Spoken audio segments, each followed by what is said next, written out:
Итак, днем я перебрался из Киото в Нагою. Это был самый короткий переезд в моем путешествии, всего 135 километров за 40 минут. Изначально Нагоя должна была просто стать удобной точкой старта для следующего дня. Но дождь и засилие туристов Киото привели меня в этот город пораньше. В отеле пришлось подождать, заселиться раньше указанного времени чек-ина не вышло. Так что сначала погулял вокруг, а уже после 3 часов дня поехал в центр города. Причем по центрам я, конечно же, имею в виду очередной средневековой японский замок. Одновременно футбол и бейсбол с видом на замок в Нагое.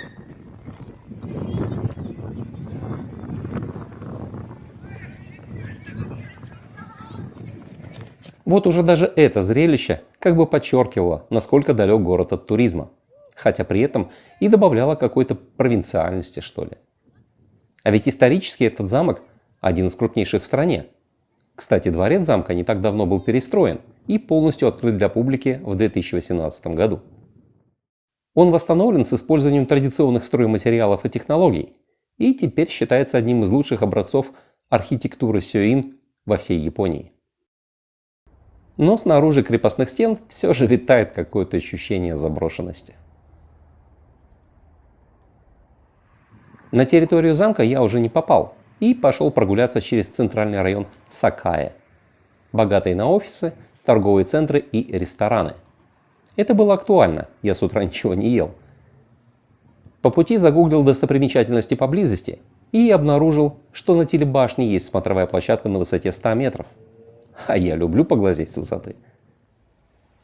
Тем более, что уже темнело, и зажигающиеся огни большого города обещали красочную картинку.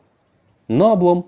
В этот день режим работы смотровой был ограничен, так что я не смог подняться наверх дальше ресепшена. Кстати, сама телебашня была построена в 1954 году и стала первой интегрированной телебашней в Японии. И при этом по тем временам довольно высокой, 180 метров. Ее даже называли Эйфелевой башней Востока. Смотровая площадка находится на высоте 100 метров, и она открытая. Так что оттуда можно отлично почувствовать атмосферу этого района. Ну а я тем временем отлично чувствовал голод. И пошел в поисках какого-нибудь ресторанчика с высоким рейтингом в Гугле. Вот только найти что-то в интернете это одно, а найти это найденное в реальности, когда никакой латиницы, а сплошь иероглифы, уже совсем другое. Тем более, что я попал в какой-то специфичный фудкорт, где буквально каждый столик – это отдельное заведение.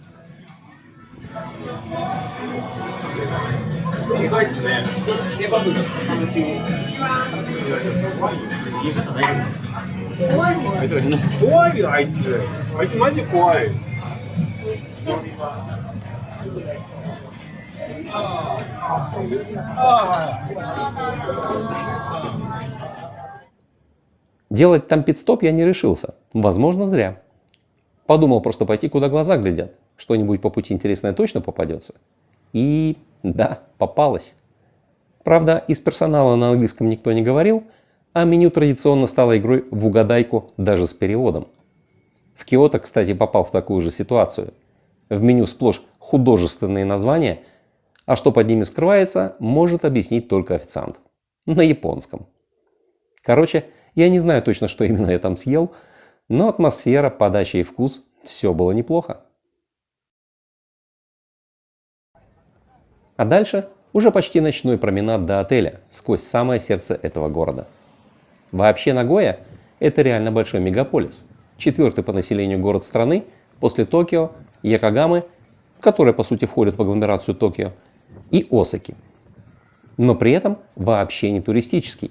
Это промышленный центр и один из крупнейших портов страны. Кстати, забавный факт. Из-за своего положения между древней столицей Киото на западе и современной столицей Токио на востоке, Нагою иногда называют Тюкё – срединная столица. У меня она оставила очень приятное впечатление, хотя я много чего не успел посмотреть. Например, городской музей науки. Необычное в плане архитектуры здание хотя бы увидел снаружи, но было бы интересно попасть и внутрь. А есть еще район порта, где находится музей, посвященный поездам Bullet Train и железным дорогам, включая SC Maglev. Или колоритный центральный район Осу, который, кстати, славится парой необычных фестивалей. В начале августа там проходит Всемирный саммит косплея, а в октябре еще один костюмированный праздник, но уже с реальными историческими костюмами. Осу Дайдо Чонин Мацури. Его главная фишка – парад Ойран. Если кто не в курсе, так называли элитных девушек, которые не только оказывали секс-услуги, как юдзё, но могли развлечь посетителя утонченными разговорами и другими талантами, а также обладали изысканными манерами, как гейши.